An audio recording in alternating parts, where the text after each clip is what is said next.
շնորհակալ եմ այս հրավերի համար եւ հնարավորության համար ձեր հետ կիսվել իմ որոշ գնահատականների հետ։ Մենք ապրում ենք արագ-փոխվող աշխարհում, փոխվում է միջազգային հարաբերությունների տրամաբանությունը, պետությունների փոխգործակցության ձևերը, տնտեսական կապերը եւ բնականաբար նաեւ դիվանագիտական գործիքակազմը։ Փոխվում է նաեւ Հայաստանը որպես ինքնիշխան պետություն, իր պետական կարողություններով, տնտեսական ու հասարակական ներուժով, միջազգային կապերով եւ աշխարհում իր դերակատարությունը անցալելու ձևով։ Ապացույցը վերջին 1 տարվա ընթացքում մեր երկրում եւ երկրի հետ կապված անհավանական փոփոխություններն են։ Այս պայմաններում մենք պետք է ոչ միայն պահպանենք մեր դիվանագիտության ավանդական եւ հիմնարար գործառույթները, այլև նոր մոտեցումներով, փոփոխություններով ընդլայնենք դրանց բովանդակությունը։ Հայաստանի ներկայացումը, քաղաքական երկխոսությունը, մեր քաղաքացիների շահերի պաշտպանությունը, հյուպատոսական եւ արարողակարգային աշխատանքը շարունակում է մնալ դիվանագիտական ծառայության հիմքը,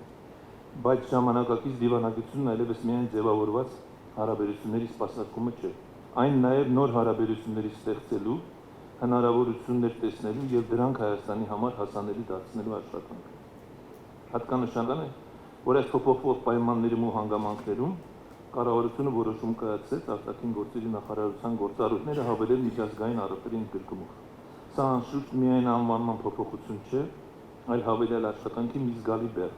որը իմ խորին համոզմամբ պետք է վստահվել հենց արտաքին գործերի նախարարությանը։ Հիշեցնեմ, որ խորհրդային շրջանի հաջորդած մի կարճ ժամանակահատվածում 90-91 թվականներին այդ գործառույթը իրականացնում էր Հայաստանի տնտեսական արտաքին կապերի նախարարությունը, հետո ուղղակի հանձնվեց կառավարությանը։ Արձանագրենք, որ դիվանագիտությունը չի սահմանափակվում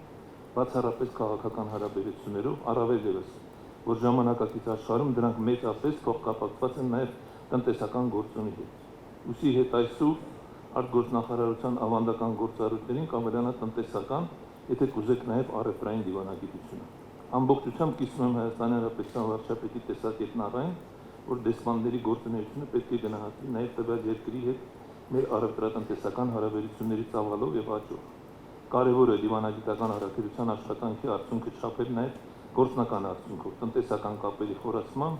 հայաստանյան գործարարների համար միջազգային շուկաներ մուտք գործելու հնարավորությունների ապահովման։ Կարծում եմ պետք է հստակ խնդիր դրվի խթանել երկկողմ առևտրաշրջանառությունն առավելևս ներկայացնել Հայաստանի ներդրումային գրավչությունը։ Այս կոնտեքստում առաջարկեի առավել ակտիվ օգտագործել գործարար համաժողովների, B2B եւ կլոր սեղանի քննարկումների ձևաչափերը, ներառելով այն թերևս յուրաքանչյուր բարձրաստիճան այցի ծրագրում։ Հայտնի է, որ բիզնես ինքնուրույն է հարթում իր ճանապարհը եւ պետությունն առանձնապես անելիք չունի այս հարցում, սակայն կարծում եմ, որ համապատասխան ձևաչափի յուրօրինակ հարթակի տրամադրումը, երկրների ղեկավարության մասնակցությունը կամ ներկայությունն այդ միջոցառումներին հավելյալ երաշխիք կդառնան վստահության մթնոլորտի ձևավորման գործում։ Մինչ խոսքիս ավարտը անպայման ցանկություն կա անդրադառնալ իրական Հայաստան գաղափարախոսությանը, փիլիսոփայությանը, Հայաստանի Հանրապետության անկախության 35-րդ տարեդարձի գնահատականի տրամաբանության մեջ։ Այնինչ տեղի ունեցավ 1991 թվականին, ես ի նկատի ունեմ անկախության հանրաքվեն, հետագայում որևէ կերպ չամրագրեց բովանդակությունը, անկախության, ընդհակառակը, տարիների ընթացքում արժեզրկեց եւ շատերին հիասթափեցրեց, հուսալքեց, հեռացրեց ինքնուրույն անկախ ինքնիշխան պետություն ունենալու ձգտումից։ Տարիների ընթացքում մեր երկիրը վերածվեց կլանային կոռումպացված մի երկրի, որի գոյությունն այլևս պայմանավորված էր միայն եւ միայն երրորդ ուժով։ Մարտահրավերն այն է, որ քաղաքականությունն ավելի զգայուն լինի սեփական քաղաքացիների պահանջների նկատմամբ, որպեսզի քաղաքական գործընթացի միջոցով Հայաստանը դադարի լինել օլիգարխիկ եւ փոխարենը դառնա այնպիսի հասարակություն, որը շատ ավելի մեծ խթաններ կապահովի իր քաղաքացիների մեծամասնության համար, հնարավորություն տալով նրան օգտագործել իր նշանակալի ներուժը։ Սա աճեմողլու խոսքերն են։ Ես իհարկե Հայաստանի մասնագետ չեմ, բայց կարող եմ ասել, որ Հայաստանի խնդիրը աշխարհագրական, մշակութային, աշխարհագրական քաղաքական չէ, այլ քաղաքական։ Սրա մասին ինքը խոսել էր դեռևս 2013 թվականին պետական համալսարանում կայացած տնտեսական համաժողովի ժամանակ on-line եւ իր գնահատականները ուղղակի 100% ճշմարտություն է։ Իրավիճակը փոխվեց 2018 թվականի Թավշյա հեղափոխությունից հետո, երբ իշխանությունը սկսեց հետևողական պայքարել հատկապես ներքին կյանքի բարելավմանը խանգարող երևույթների դեմ, կոռուպցիա, հովանավորչություն, բիզնեսի ազատականացում եւ այլ արտոնությունների վերացում։ Ցավոք, արտաքին լուծումները, որոնք այլևս վաղուց գտնվում էին փակուղում, հակամարտող կողմերի թե անմիջական, թե միջնորդների ցանկությամբ դարձել են այլևս անհնար լուծել։ Մեկ անգամ եւս հիշեցնեմ, որ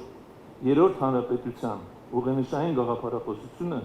երրորդ ուժի բացառումն էր, որից ով, երբ եւ ինչու հրաժարվեց, այս պատասխանը մինչև օրս տրված չէ։ Մի կողմից հարց է, թե Հայաստանի իշխանությունները մինչ Թավշյա հեղափոխությունը գործնականում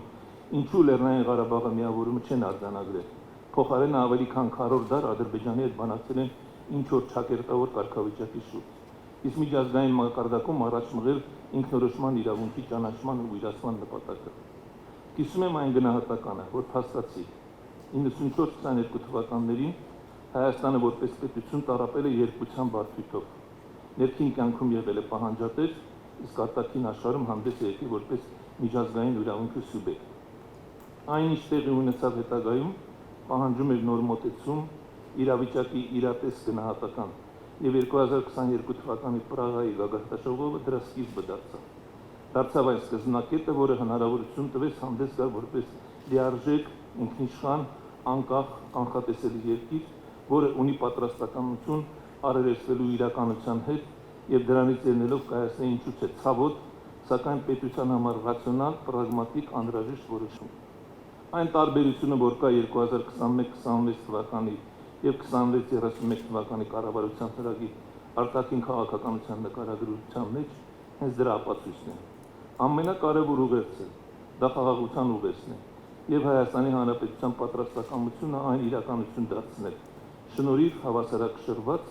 եւ հավասարակշռման արտաքին քաղաքականության։ Մաղթում եմ ձեզ արդյունավետ աշխատանք եւ հաջողություններ Հայաստանի Հանրապետության շահերի պաշտպանության եւ առաջընկման գործում։ Շնորհակալություն։